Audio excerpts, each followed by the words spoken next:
नमस्कार बच्चों, मैं आप सबकी हिंदी ऑनलाइन शिक्षिका सुनीता झा। और आज मैं बहुत दिनों के बाद, या कह सकते हैं कि साल के बाद, मैं आप लोगों के लिए सीबीएसई बोर्ड की एक कविता के प्रश्नोत्तर लेकर आई हूँ, जो कि पुस्तक का नाम है स्पर्श, और ये कक्षा 10वीं के लिए है।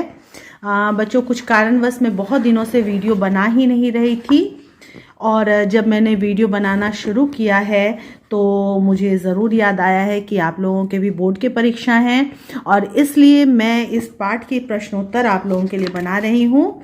पाठ का नाम है मनुष्यता। मैंने ये कविता पहले ही अपलोड कर दी है, तो आप लोग मेरे चैनल में जाकर देख सकते हैं। इस वीडियो के साथ मैं इसका लिंक ज़रूर दे दूंगी, तो वो आप लोग देख लीजिएगा और उसके बाद इस प्रश्न उत्तर को समझिएगा। मैं प्रश्न उत्तर आप लोगों को लिख कर नहीं बता रही हूँ, क्योंकि टाइम नहीं है उतना, और लिखने में मुझे बहुत ज़्यादा समय लगता है। मैं दूसरे काम भी करती हूँ, तो उतना समय नहीं है। मैं बोल कर समझा रही हूँ, आप लोग उसको कॉपी कर लीजिएगा, लिख लीजिएगा, और उम्मीद करती हूँ कि आपकी परीक्षा में ये सहायक होगा। पहला प्रश्न है, कवि ने कैसी मृत्यु को सुमृत्यु कहा है? तो बच्चों, ये आपको आपके पाठ प्रवेश में दिखेगा।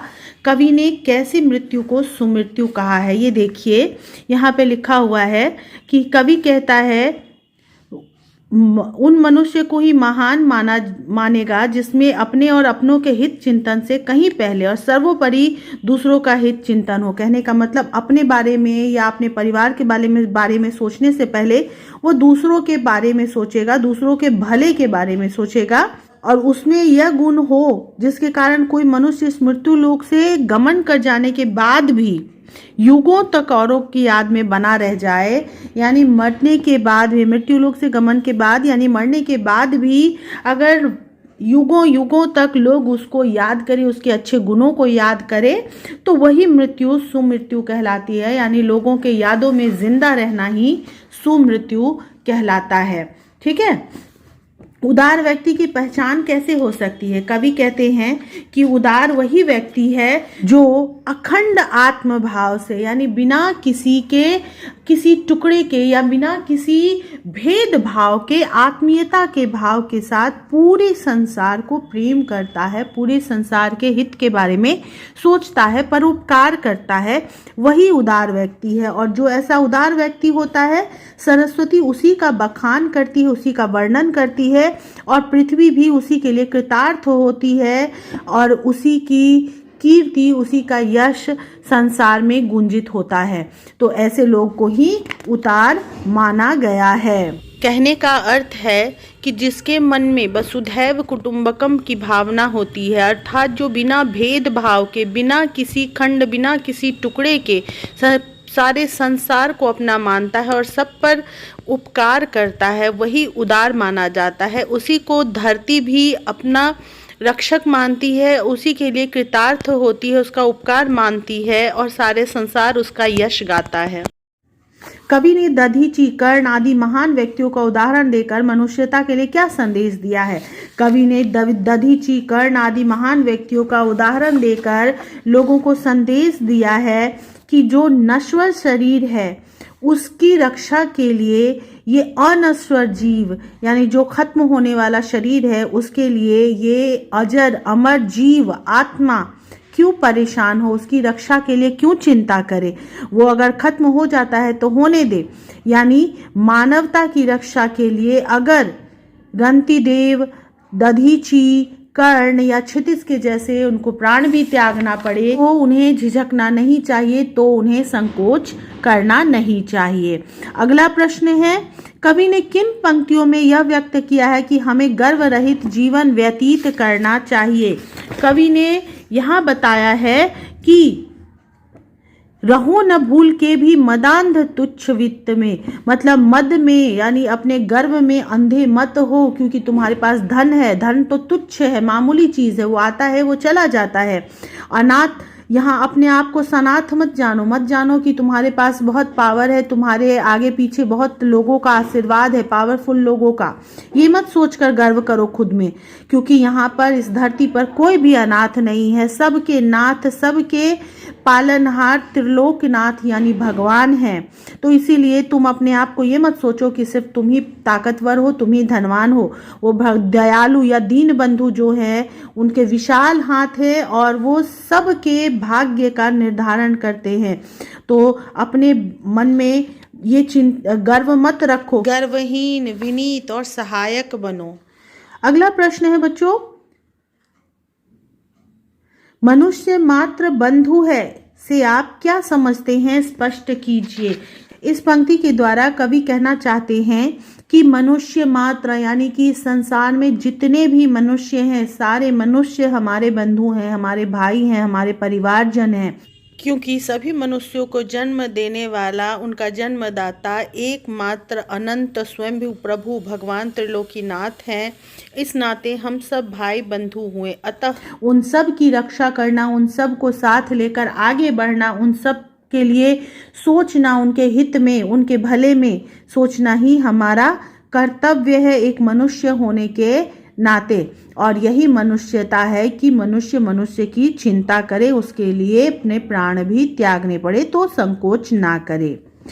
कवि ने सबको एक होकर चलने की प्रेरणा क्यों दी है?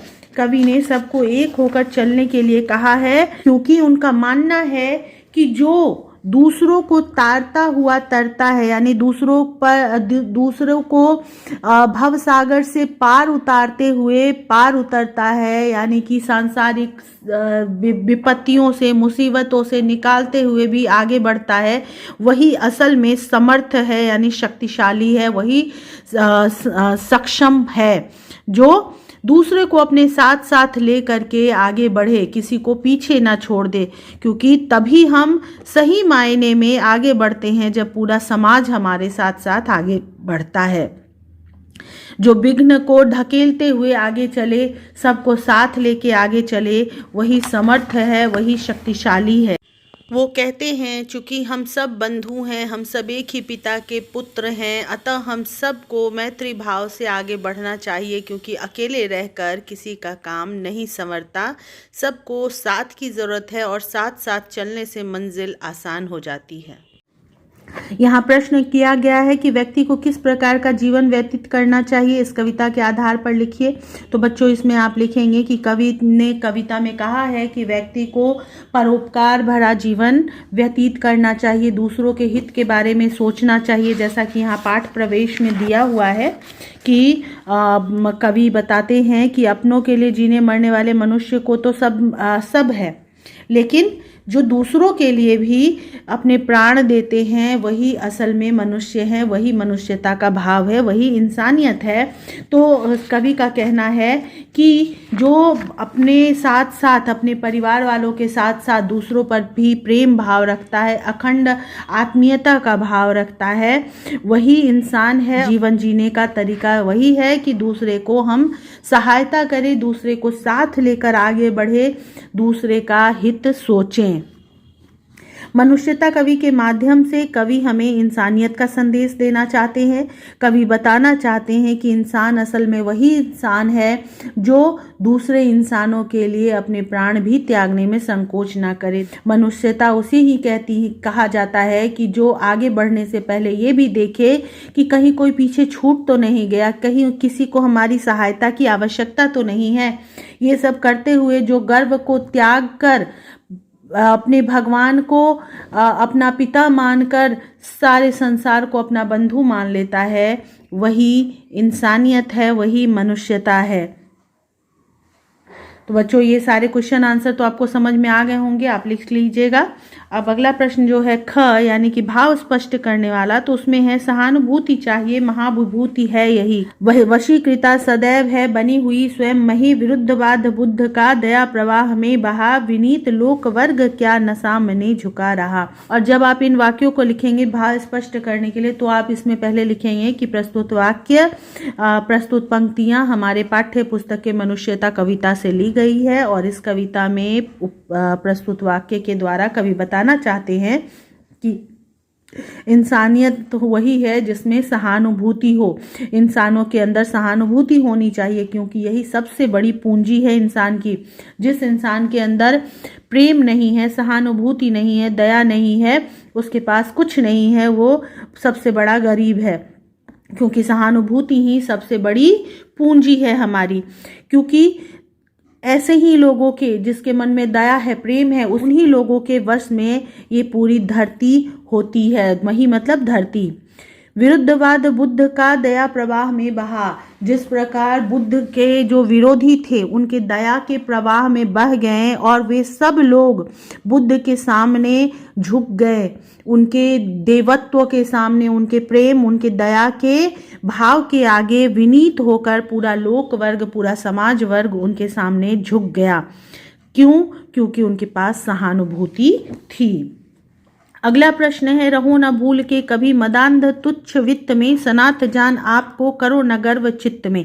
अनाथ कौन है यहाँ त्रिलोकनाथ साथ है, दयालु दीन बंधु के बड़े विशाल हाथ हैं। इसमें भी ऊपर में 2 लाइनें वैसे ही लिखेंगे कि प्रस्तुत पंक्तियां हमारे पाठ्य पुस्तक स्पर्श के मनुष्यता कविता से ली गई है। इन पंक्तियों के द्वारा कवि बताना चाहते हैं कि तुच्छ मामूली धन के घमंड में कभी भी मत पड़ो, क्योंकि और ना ही अपने आप को सनाथ समझकर गर्व करो। सनाथ का मतलब है ये सोचकर कि मेरे पीछे किसी की ताकत है, कोई मेरा सपोर्ट करेगा, मेरा सहारा बनेगा, इस चीज का गर्व मत करो। सनाथ मतलब है जिसका कोई नाथ हो, जिसका कोई पालनहार है। तो इस संसार में अनाथ तो कोई नहीं है, क्योंकि सबके नाथ त्रिलोकीनाथ भगवान हैं, जिन्होंने उनको जन्म दिया है। और वो दयालु हैं, दीन बंधु हैं। दीन बंधु मतलब गरीबों के बंधु हैं, गरीबों का ख्याल रखने वाले हैं। उनके हाथ बड़े विशाल हैं, वो सबकी सहायता करते हैं, सबका दुख दूर करते हैं। इसीलिए घमंड मत करो कि तुम सबसे शक्तिशाली हो, सबसे धनवान हो, क्योंकि दीन बंधु जो दयालु भगवान है वो सबके नाथ हैं, सबकी किस्मत को बनाने बिगाड़ने वाले वही हैं। चलो अभिष्ट मार्ग में सहर्ष खेलते हुए, विपत्ति विघ्न जो पड़े उन्हें धकेलते हुए। घटे न हेल मेल हाँ, बढ़े न भिन्नता कभी, अतर्क एक पंथ के सतर्क पंथ हो सभी। प्रस्तुत पंक्ति में कवि कहना चाहते हैं कि सब लोग उस अभिष्ट मार्ग में, अभिष्ट का मतलब होता है इच्छित मार्ग, जो हमें चाहिए, जिस जगह पे हमें पहुंचना है, उस मार्ग में पहुंचने के लिए सब लोग सहर्ष चलो, खुशी के साथ हंसते खेलते हुए चलो। विपत्ति और विघ्न अगर आती है, कोई मुसीबत आए, कोई बाधा आए, विघ्न मतलब बाधा, विपत्ति मतलब मुसीबत, कोई मुसीबत आए, बाधा आए, तो उनको धकेलो पीछे की तरफ, उनको धक्का देकर आगे बढ़ जाओ।